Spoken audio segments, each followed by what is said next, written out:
Apreciados hermanos y amigos, tengan buena noche. Es una bendición para nosotros poder estar con ustedes a través de este medio en sus casas y nos gozamos de poder tener ese privilegio. Reciban un saludo cordial de nuestra iglesia, Iglesia Bautista Getsemaní, y de su pastor Rogelio López.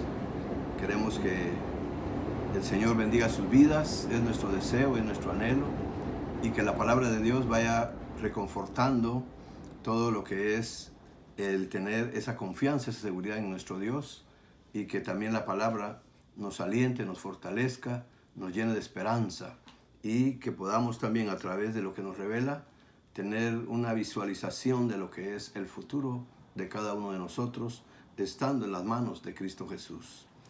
En esta noche vamos a continuar con el estudio de la carta a los Gálatas. Hoy estaremos en el capítulo 4 y recuérdese, el tema es la gracia de Dios. Espero que usted le esté dando esta enseñanza bíblica, ese gozo de comprender mejor lo que es la gracia de Dios. Todo lo que el apóstol Pablo está explicando es de mucha bendición y es de mucho provecho para nosotros también, porque nos afirma en nuestra fe y nos da seguridad. Como decía el apóstol Pablo, él llegó a una comprensión y decía, yo sé en quién he creído. Y eso es lo que esperamos, despierte la palabra de Dios en nosotros, tener convicción de lo que creemos. Antes de iniciar sobre este capítulo, me permitieran hacer una oración. Incline su rostro, cierre sus ojos, vamos a orar. Padre Celestial, agradecemos que nos das vida, nos das energía, nos das vigor, nos das todo lo necesario para nuestra subsistencia diaria, nos has dado los alimentos que necesitamos para que nuestros cuerpos estén fortalecidos, nos da, Señor, una capacidad intelectual para saber tomar decisiones, Señor, nos da, Señor, esa capacidad intelectual para tener discernimiento y comprender lo que es bueno, lo que es malo, lo que es conveniente, lo que no es conveniente. Te damos gracias, Señor, porque también nos has dado una capacidad sentimental para tener amor hacia ti, amor hacia tu obra, amor hacia el prójimo, amor hacia nosotros mismos, amor hacia nuestra familia.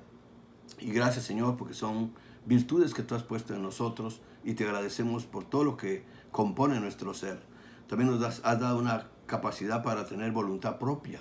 Y te damos gracias, Señor, porque a través del consejo de tu palabra, a través del poder de tu Espíritu, y de esas otras dos facultades de mentalidad y sentimientos unidos, nos hacen tomar y actuar de una manera correcta, Señor, de una manera positiva. Te agradecemos por todo lo que has puesto en nuestro ser. Y nos has facultado también, Señor, para poder comprender tu palabra. Por eso pedimos la ayuda de tu Santo Espíritu para que nos ilumine y nos dé la comprensión necesaria de lo que tú nos revelas en este santo libro. Nuevamente, Señor, nuestro ruego, porque tengas a bien dar una respuesta al clamor de tus hijos, al clamor de tu pueblo, al clamor de tu iglesia, pidiendo solución para esta pandemia, Señor, que ha afectado al mundo entero. Pero estamos confiando en que tú tienes la solución y que pronto vendrá para gloria de tu nombre y para bien de la humanidad. Señor, pedimos bendición para los hogares. Mira, Señor, cada familia se ha reunido con sus hijos, los esposos con sus esposas, las esposas con sus esposos, y todos están ahí, Señor, unidos, dándote a ti honra, gloria y honor. Y estamos también, Señor, en esta noche con la disposición que el Espíritu Santo nos ha impulsado a interceder por las necesidades que hay dentro de la iglesia, dentro de las familias y lo que es a nivel mundial también, Señor, porque tú tienes la solución a todo problema. Por eso rogamos, tengas misericordia de nosotros, nos bendigas y traiga la paz que solamente tú puedes darnos en nuestra mente y en nuestro corazón. Lo pedimos y agradecemos en Cristo Jesús. Amén. Amén. Apreciados hermanos y amigos, vamos ahora a abrir nuestras Biblias al capítulo 4 de Gálatas y vamos a leer los primeros 7 versículos. Dice así la palabra del Señor. Pero también digo, entre tanto que el heredero es niño, en nada difiere del esclavo, aunque es señor de todo, sino que está bajo tutores y curadores hasta el tiempo señalado por el Padre. Así también nosotros, cuando éramos niños, estábamos en esclavitud, bajo los rudimentos del mundo. Pero cuando vino el cumplimiento del tiempo, Dios envió a su Hijo, nacido de mujer y nacido bajo la ley, para que redimiese a los que estaban bajo la ley, a fin de que recibiésemos la adopción de hijos. Y por cuanto sois hijos, Dios envió a vuestros corazones el Espíritu de su Hijo, el cual clama, Abba, Padre. Así que ya no eres esclavo, sino hijo, y si hijo, también heredero de Dios por medio de Cristo. Gloria al Señor por estas explicaciones que está dando el apóstol Pablo y que nos ayudan a nosotros para comprender lo que somos en Cristo Jesús delante de Dios. Quisiera recordar algo acerca del capítulo 3 que vimos la semana pasada. Recuérdense que al finalizar el capítulo 3, el apóstol Pablo trata de aclarar el propósito de la ley. En los últimos versículos, él está tratando de aclararle a los lectores de la carta y a aquellos hermanos a los que le fue dirigido acerca del propósito de la ley. Lo hace porque, recuérdense que en el capítulo 1 se nos hace saber que se estaba enseñando en esta iglesia de Gálatas otro evangelio de obras humanas, basado en la ley de Dios, que incluía la práctica de la circuncisión. Y a esto se le llama, o se le llamaba en aquel tiempo, judaizar. El error de los Gálatas, según lo vemos a la luz de la carta y de lo que había recibido Pablo como información, fue creer que la ley con las obras humanas es lo que agrada a Dios. Ese fue el error. Pero tenemos unos textos también en la Biblia, y no voy a mencionar muchos, hay varios, pero voy a mencionar solo dos. Hay textos en la Biblia que nos pueden ayudar para que nosotros en este tiempo no caigamos en ese error. Hebreos 11:6 es un texto muy conocido. Yo sé que ustedes lo conocen, queridos hermanos, pero si no, vaya ahí a la carta a los Hebreos y léalo de una manera detenida. No lo lea tan rápido, léalo despacio para comprender lo que se está diciendo. Y va a notar algo muy importante en ese texto. Hebreos 16:6. Note usted que no dice, sin obras es imposible agradar a Dios, sino que dice que es por medio de la fe que agradamos a Dios. La fe es lo que agrada a Dios. También tenemos otro texto en Oseas, capítulo 6, verso 6. Y ahí en Oseas, si usted lo busca y lo lee detenidamente también, nos hace saber que la atención de Dios no está en los sacrificios, sino que está en la obediencia a Dios, que es mejor que los sacrificios. Al menos le dejo esos dos textos para que los analice a la luz del contexto de lo que nos está diciendo Pablo, ya aquí en el capítulo 3, que estaba finalizando por la aclaración de lo que era la ley. Entonces, la ley mostraba a las personas sus pecados, pero nunca salvó del pecado. Ya que por la ley, dice la Sagrada Escritura, nadie podía ser declarado justo porque nadie podía cumplir las demandas de Dios establecidas en la ley. Y Pablo está aclarando todo eso y está llegando a una conclusión. La ley nos lleva a Cristo. Y ahora en el capítulo 4, ya él presentó los argumentos sobre el Antiguo Testamento en el capítulo 3 y dio respuesta a la pregunta que cuál era el propósito de la ley. Y ahora estamos resumiendo eso. Pero en el capítulo 4, él sigue dando argumentos para que estos hermanos llegaran a un razonamiento claro. Acuérdense que el discernimiento es muy importante en la vida cristiana. Y él estaba apelando a ese discernimiento de los hermanos en Galacia, como también de nosotros en este tiempo, por si acaso estuviéramos influenciados por algo que no es correcto. Entonces, en este capítulo 4, el apóstol Pablo continúa exponiendo argumentos para que los gálatas razonen y comprendan que la salvación es por la gracia de Dios y no por la ley. Y en los versos del capítulo 4, verso 1 al 11, en esa porción de versículos, el apóstol Pablo apela al programa de Dios. Acuérdense que Dios es un Dios de orden y tiene todo bien programado. Y entonces dentro del programa para con Israel, Él les hace ver lo siguiente. Les explica que el periodo de la ley fue una manera especial en la que Dios se relacionó con Israel con un propósito especial. Y dentro del contexto escriturario, usted también, querido hermano, querida hermana, querido joven que eres estudiante de la Biblia, pueden darse cuenta que Dios nunca, fíjese bien, nunca dio la ley mosaica a los judíos, perdón, a los gentiles. Nunca le dio la ley mosaica a los gentiles. Esa ley mosaica era exclusivamente para los israelitas. Entonces se llega a una conclusión escrituraria. ¿Qué es lo que Pablo está tratando de exponer aquí? Imponer regulaciones judías a los gentiles es contrario a las escrituras. Y acuérdense que ya vimos el contexto, me acuerdo, si usted repasa los videos que ya tiene grabados ahí, que vimos que en el capítulo 15 de Hechos está clarísimo todo lo que fue el consenso a que se llegó en el concilio que los apóstoles y los ancianos de Jerusalén tuvieron para ya no seguir exigiendo las normas que estos judaizantes estaban exigiendo a los hermanos allá en Galacia. Por eso Pablo está tratando de argumentarles con la misma Biblia lo que es correcto y lo que es incorrecto. Decía pues que imponer regulaciones judías a los gentiles es contrario a las escrituras. Ahora el apóstol Pablo les presenta la idea de relación de hijo. Vea lo que hace el apóstol para que comprendan. Les muestra esto como una ilustración, una idea que les da acerca de la relación de hijo. La posición de Israel bajo la ley era de hijo y heredero. Pero un heredero menor, un niño sin libertad, no mejor que un esclavo.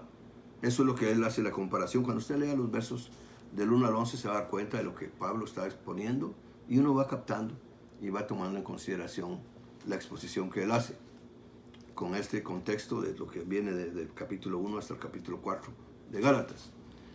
Las reglas y rituales de la ley eran lo que tenían que aprender antes de que pudieran graduarse a su herencia completa.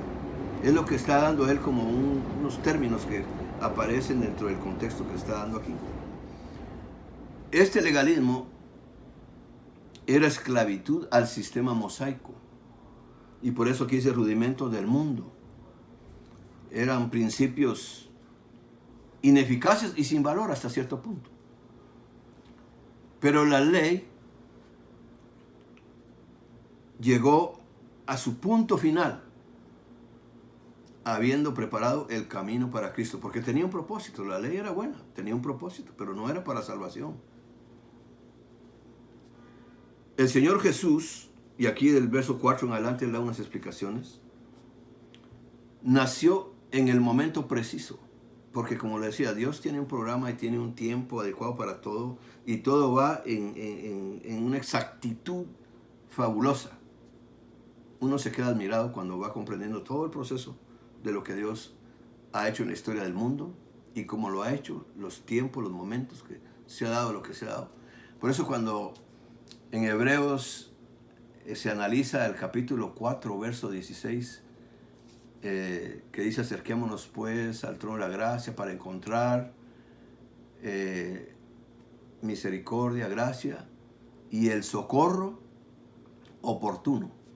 Y esa palabra es clave, porque Dios hace todo en el momento oportuno. Nunca está ni antes ni después.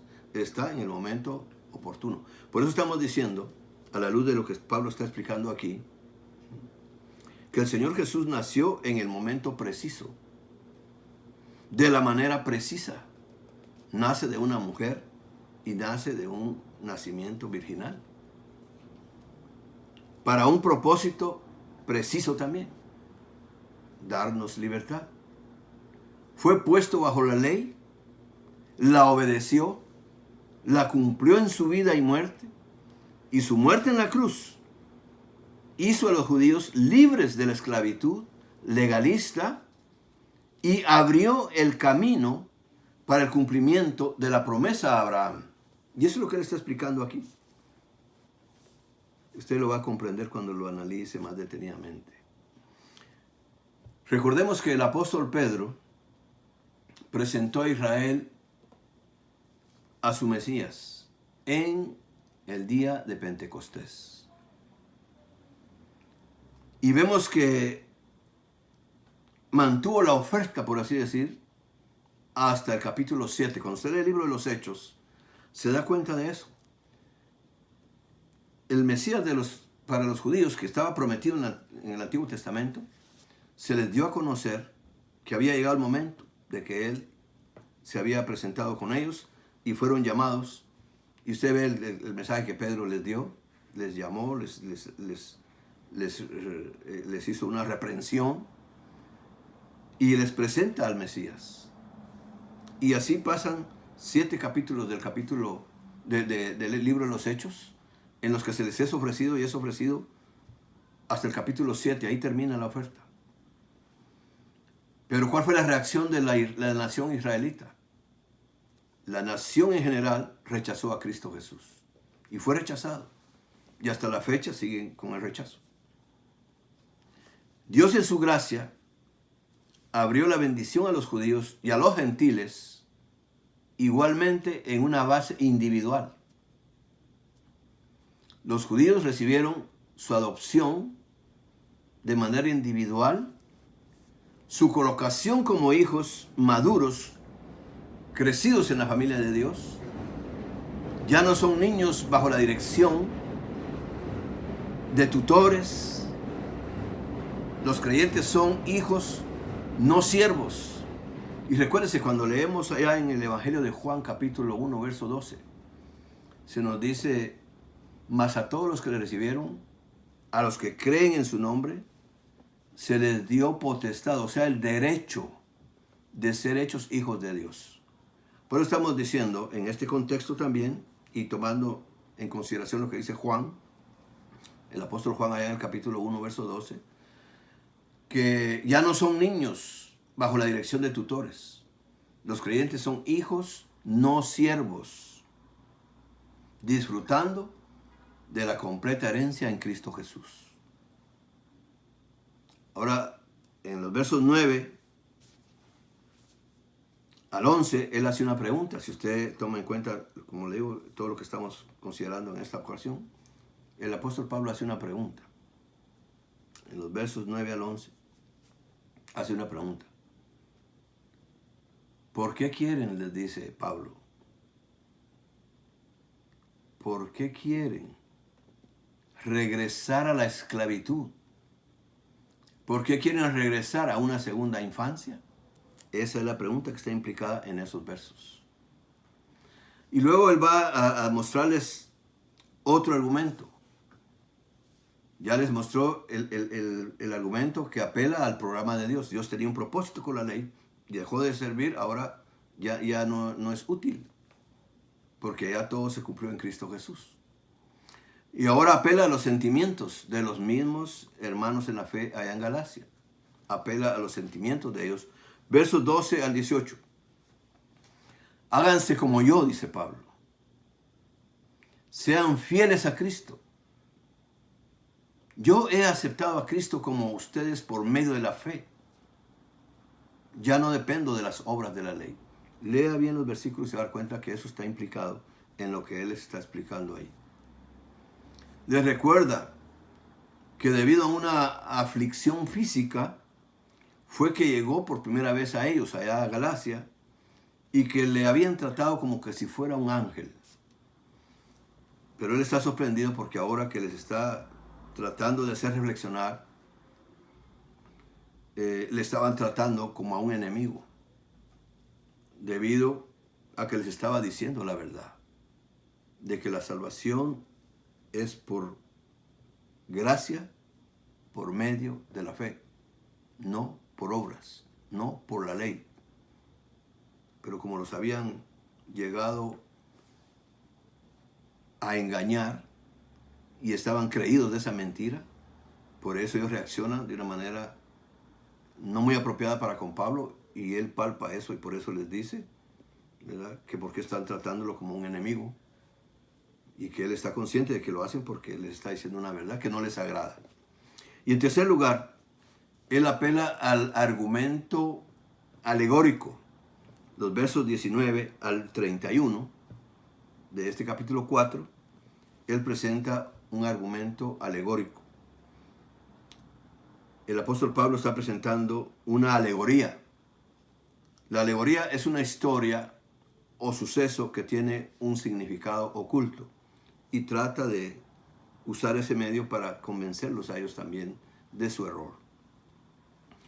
Usa la historia de los dos hijos que tuvo Abraham. Usted se recordará, aquí menciona en el capítulo 23, pero el de la esclava nació según la carne, más el de la libre por la promesa.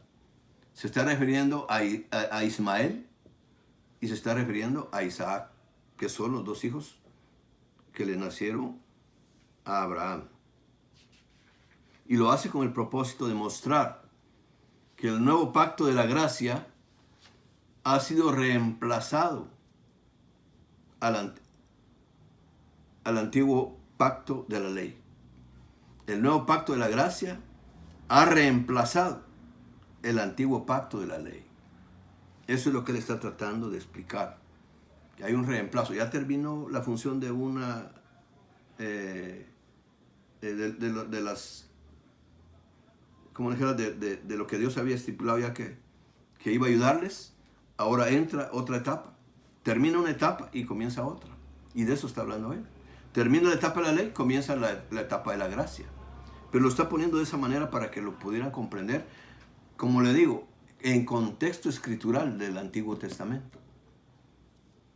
Entonces él está diciéndoles que en esa alegoría, a través de estos hijos de Abraham, que el nuevo pacto de la gracia ha reemplazado al antiguo pacto de la ley. Dios le prometió a Abraham un hijo mucho antes de que Ismael naciera. Y para ver esos contextos usted puede ir allá en cuanto a los dos hijos, tanto a Ismael como Isaac. Hay que ir a Génesis capítulo 16 y leer toda esa parte de ahí y pasar luego al capítulo 21. En esos versículos, en esos capítulos está toda la descripción de lo que ha acontecido en la vida de Abraham y cómo Dios ha cumplido lo que había prometido allá desde Génesis capítulo 15, que él hace los compromisos con Abraham y los cumple. Y ahí podemos ver todo eso en ese contexto. Dios le había prometido a Abraham un hijo mucho antes de que Ismael naciera. Ismael fue añadido como la ley. Es para que ellos vean el ejemplo que Dios mismo da a la luz de sus propósitos escriturales, para que la gente comprenda. Y Pablo está poniendo argumentos sólidos, firmes, argumentos que no es fácil de votar, porque estaba inspirado por el Espíritu Santo. Y es el propósito y el plan de Dios. Se ajustan al plan de Dios. Él no está alterando nada, está haciéndoles ver lo que es correcto dentro de esos contextos. Decía que Ismael fue añadido como la ley y fue un hijo según la carne, hijo de la esclava. El antiguo pacto de la ley nunca fue el plan final de Dios para Israel. Fue añadido, como el ejemplo que pone él, Ismael, y trajo esclavitud y tristeza. Dios y cuando usted lee los pasajes esos en el Antiguo Testamento, se va a dar cuenta de algo que está implicado en eso que Pablo está explicando aquí. Dios le ordenó a Abraham que echara fuera a Ismael y a Agar. Y Abraham lo hace. Y esto nos enseña algo que quiero que lo tomen muy en cuenta. Esa actitud que se ve allá en el Antiguo Testamento y que Pablo está trayendo para que ellos comprendan el funcionamiento de cada cosa y de lo que es correcto y lo que es incorrecto. Entonces aquí nos enseña algo muy beneficioso. La ley y la gracia, la fe y las obras, promesa y mandamiento, nunca pueden habitar juntos. Nunca pueden habitar en la misma casa. Y eso es lo que él está tratando de hacerles entender a ellos. Cómo Abraham sacó a Agar y a Ismael de la casa. No pueden compartir, no pueden estar juntos. Los cristianos somos hijos de la promesa como Isaac. Eso lo dice aquí el verso 23. Y por consiguiente somos hijos de la libertad. Somos hijos de libertad según el verso 31 también de este capítulo 4. Ahí tenemos esas referencias porque Pablo está hablando de una manera bien concreta para que estemos conscientes y estén conscientes los hermanos de aquel tiempo, estuvieran conscientes de lo que realmente es la gracia de Dios en beneficio de sus vidas. Aquellos que serían hijos de Abraham deben ir por el camino de la libertad, no por el camino de la esclavitud bajo la ley. Recordemos que Sara era estéril. También ahí hay otra enseñanza para comprender cómo se mueve Dios y cómo se mueven sus propósitos y cómo se llevan a cabo. Todo eso está en este contexto que estamos viendo aquí, que usted tiene que analizar más detenidamente con lo que está explicando el apóstol acá. Recordemos, decía que Sara era estéril y tuvo que esperar muchos años por su hijo que Dios le había prometido. Los judíos tuvieron que esperar muchos años antes que las promesas de Dios a Abraham se cumplieran. Eso es lo que está envuelto en todo esto. Pero al analizarse, pues se va a tomar en consideración y se va a llegar a la conclusión de que sí, el apóstol Pablo está diciendo algo correcto, algo positivo, lo que realmente es dentro del plan de Dios. Todos los que creemos en Cristo somos hijos de la mujer libre. Se refiere esto a Sara. Somos hijos de la promesa. Somos hijos de Dios por gracia, es decir, por el don de Dios. Hemos sido hechos sus hijos por el poder del Espíritu Santo. Y cuando usted va a Romanos 8:14, vamos a verlo un momentito. Romanos 8:14 nos dice algo muy especial con respecto a lo que estamos considerando en esta noche. Romanos 8:14 nos dice: porque todos los que son guiados por el Espíritu de Dios, estos son hijos de Dios. Y es lo que Pablo está tratando de hacerles ver a estos hermanos y nos hace ver a nosotros para que estemos firmes en lo que hemos creído. Hemos recibido el Espíritu Santo por medio de la fe en Cristo Jesús. Y eso nos lo dice Gálatas 3:26. Se puede ver ahí en el capítulo anterior ese texto, Gálatas 3:26. No debemos entonces, mis hermanos, despreciar. No debemos despreciar la gracia de Dios, poniendo nuestra fe en las obras de cualquier ley o cualquier religión. Nuestra fe debe ser en Cristo y solamente en Cristo. Y eso es lo que la Biblia dice. Tú te salvas porque tienes fe en Cristo Jesús. Yo me salvo por tener fe en Cristo Jesús. Cualquier persona se salva por tener fe en Cristo Jesús. Recordemos un momentito allá en el libro de los Hechos. El carcelero allá en Filipo hizo una pregunta al apóstol Pablo y a Silas, que era el que estaba con él. Y dijo: señores, ¿qué debo hacer para ser salvo? Y si usted lee ese texto, la respuesta es esa. Y le dicen ellos: cree en el Señor Jesucristo y serás salvo. Y no solamente tú, sino también a través de tu misma fe se alcanzará tu familia. Entonces Pablo está diciendo eso aquí, para que lo comprendan estos hermanos y lo comprendamos nosotros también. Nuestra fe debe ser en Cristo y solamente en Cristo. Bien, mi hermano, mi hermana, agradezco su atención y quiero recordarles algo con respecto a este capítulo. Solo le quiero recordar, no olvide los 3 argumentos que Pablo presentó en este capítulo.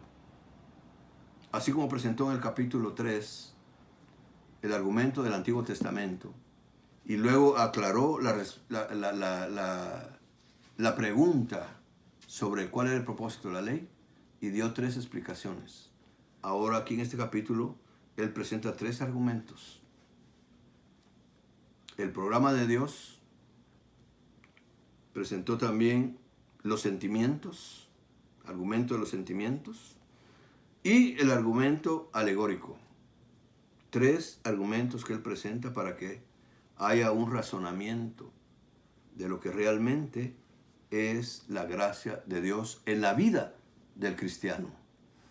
Espero que esto nos ayude y que nosotros también, cuando podamos conversar con personas que necesitan ayuda, se la podamos dar de una manera correcta a la luz de la palabra del Señor. Gracias, hermanos, por su atención. Nuevamente les ruego en sus oraciones seguir orando, pidiendo por los pastores de todas las iglesias para que Dios nos ayude, nos dé la sabiduría necesaria para hacer bien nuestra labor de edificar al pueblo del Señor. Comprender nosotros la palabra del Señor para poderla exponer de una manera correcta bajo la unción y el poder del Espíritu. Pido esa ayuda para todos los consiervos que están llamados a edificar el pueblo de Dios. Por favor, ayúdenme en oración por los pastores en todas partes del mundo. Y también usted sabrá por qué otra necesidad es orar. Hay hogares donde no hay trabajo, hay hogares donde hay enfermedad, hay hogares donde no hay buena relación entre los mismos miembros de la familia, hay hogares con otras clases de deficiencias, no sabemos cuáles son, pero las tienen. Hay hogares también donde todavía no se ha despertado el deseo al estudio bíblico, no se ha despertado el deseo a la oración. Y habrá quienes estarán pensando ya no llegar a las iglesias, pero oremos para que Dios despierte un avivamiento y podamos reunirnos en las veces que podamos hacerlo, guardando siempre las precauciones necesarias y manteniendo los estándares de lo que se nos pide como normas para poder reunirnos en grupo. Sus oraciones, por favor, porque necesitamos la sabiduría divina. Y la palabra dice que pidamos la sabiduría y que Dios la dará sin reproche. Confiando en esa promesa, allá en Santiago capítulo 1, verso 5, les ruego que sigamos orando. Buenas noches, mis queridos hermanos. Dios les bendiga y siga deleitándose con la palabra de Dios en el estudio que usted tiene en sus manos. Dios le bendiga.